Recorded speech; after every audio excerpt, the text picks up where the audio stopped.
नमस्कार, मैं अंजलि मिश्रा और स्वागत है आपका हमारे चैनल में। आपको बता दें कि इस वक्त ऐसी खबरें निकलकर सामने आ रही है कि कांग्रेस के बहुचर्चित नेता और स्टार प्रचारक में से एक गुलाम नबी आजाद जो है वो बीजेपी में शामिल हो सकते हैं। जी हाँ, बिल्कुल सही सुना आपने। आपको बता दें कि इस वक्त इसे लेकर अटकलों का बाजार काफी ज्यादा तेज है और ऐसी अटकलें निकलकर सामने आ रही है कि गुलाम नबी आजाद आने वाले वक्त में बीजेपी में शामिल हो सकते हैं।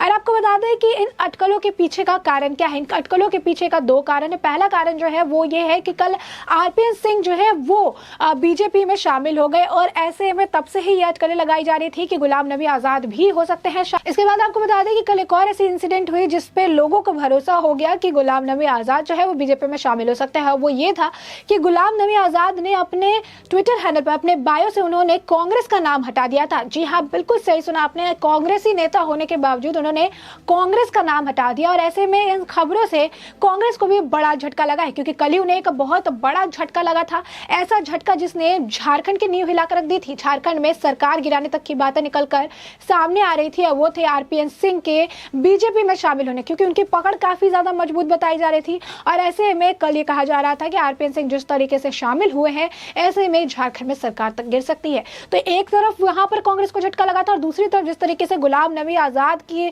लेकर खबरें सामने आ रही थी कि उन्होंने कांग्रेस का जो नाम है वो अपने बायो से हटा दिया है और ऐसे में अटकलें काफी तेज हो गई। ऐसे में लोगों को भरोसा हो गया कि बीजेपी में ये भी शामिल होने वाले हैं और कांग्रेस को आने वाले चुनाव में एक के बाद एक बड़े झटके लगते नजर आ रहे हैं। अब ऐसे में आपको बता दें कि इसे लेकर गुलाम नबी आजाद ने अपने ट्विटर हैंडल से ये कहा है कि मेरे खिलाफ गलत प्रोपेगेंडा चलाया जा रहा है।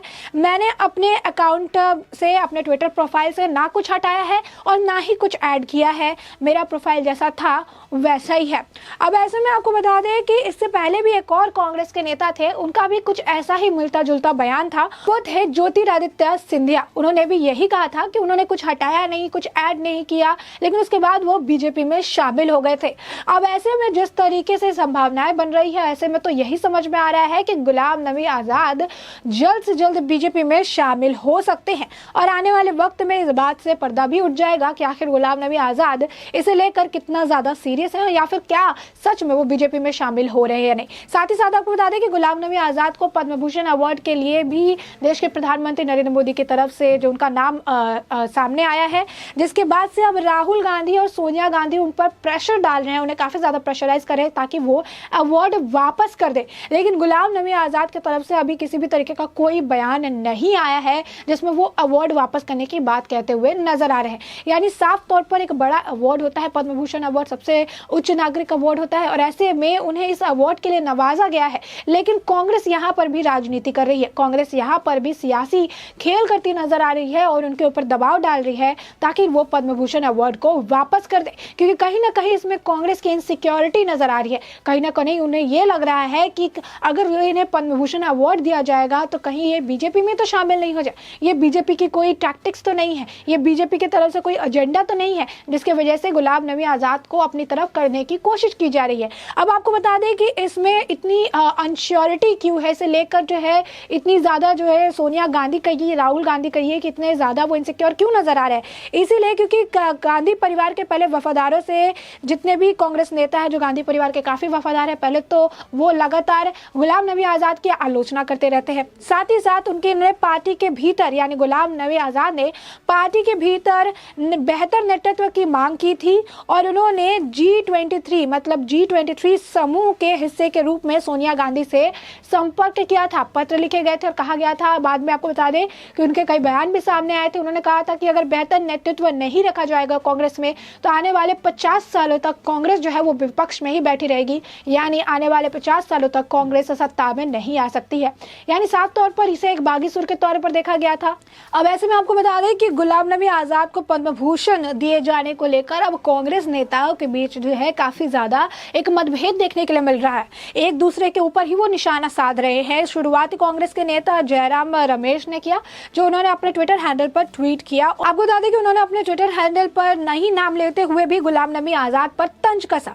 जयराम रमेश ने पश्चिम बंगाल के पूर्व मुख्यमंत्री बुद्धदेव भट्टाचार्य के पद्म भूषण को स्वीकार न करने की खबर शेयर करते हुए ट्वीट कर लिखा कि क्योंकि वे आजाद रहना चाहते हैं, गुलाम नहीं। यानी साफ तौर पर आप देख सकते हैं कांग्रेस लोगों के द्वारा ही कांग्रेस के एक नेता के ऊपर, स्टार कैंपेन के ऊपर, बहुचर्चित नेता के ऊपर, उनके ऊपर जो है प्रेशर बनाया जा रहा है, बिना नाम लिए, बिना कुछ कहे, लेकिन उनके ऊपर दबाव डाला जा रहा है कि जैसे एक व्यक्ति ने पद्म भूषण अवार्ड वापस कर दिया था, लेने से मना कर दिया, वैसे आप भी पद्म भूषण अवार्ड मत लीजिए, क्योंकि पद्म भूषण अवार्ड नहीं लेने का मतलब उन्होंने साफ तौर पर लिखा था, वो आजाद रहना चाहते हैं, गुलाम नहीं।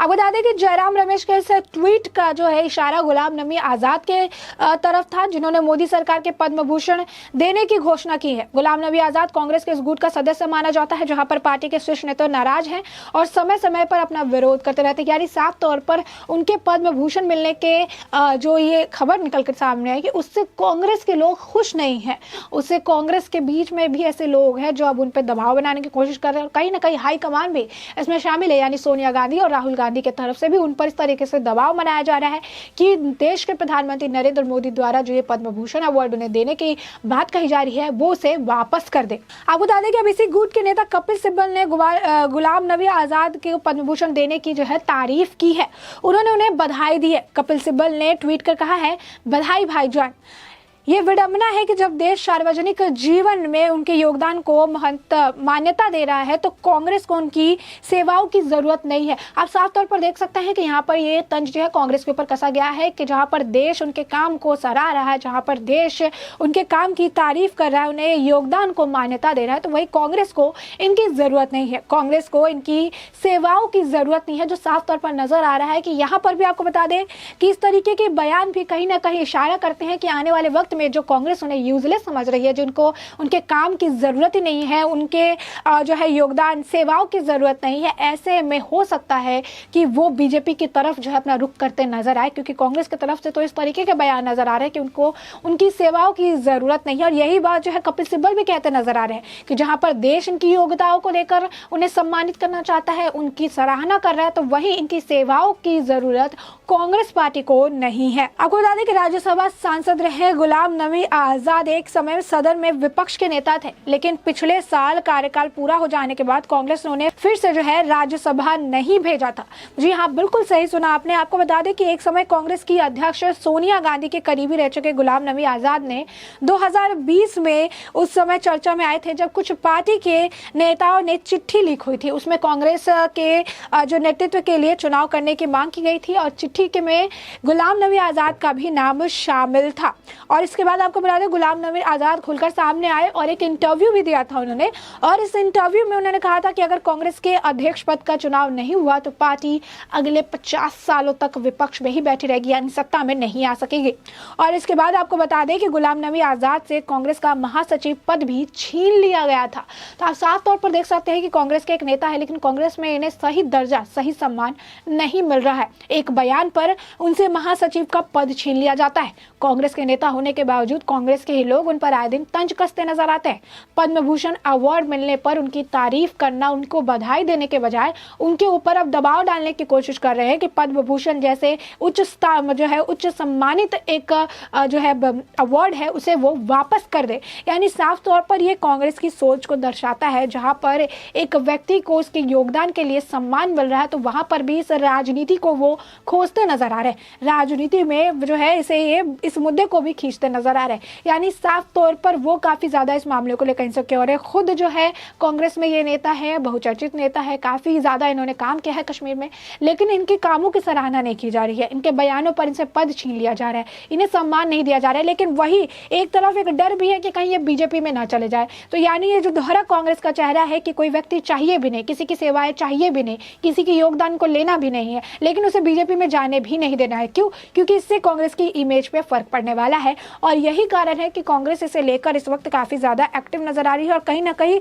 उन्हें जो है अब एक डर सता रहा है कि कहीं ये भी आरपीएन सिंह की तरह बीजेपी की तरफ अपना रुख करते नजर ना आए। साथ ही आपको बता दें कि ये पहली बार नहीं है जब इनके कांग्रेस छोड़ने की बात निकलकर सामने आ रही है। लगातार जो है गुलाम नबी आजाद कई बार ऐसी चीजें कहते नजर आते हैं जिससे लोगों को लगता है कि कांग्रेस छोड़कर या तो वो अपनी अलग पार्टी बनाने वाले हैं या फिर किसी अलग पार्टी को ज्वाइन करने वाले हैं। आपको बता दें कि गुलाम नबी आजाद ने कुछ दिन पहले ही जो है कहा था कि कांग्रेस की वर्तमान पीढ़ी सुझावों को बगावत के तौर पर लेती है, और यही कारण है कि अब उन्हें सुझाव देना सही नहीं माना जाता है।